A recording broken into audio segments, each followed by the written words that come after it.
Hi guys, I've got this to show you. This is a Porsche Cayenne 2012. Come take a look at this. There's the radiator reservoir.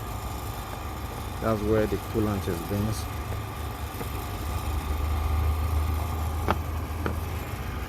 I don't know whether you can take a look at anything there. What you're seeing is the mixture of oil and coolant. Mixture of oil and coolant.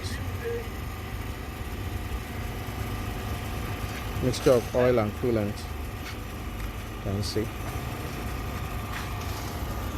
Oil is finding its way into the radiator reservoir. Come check out this.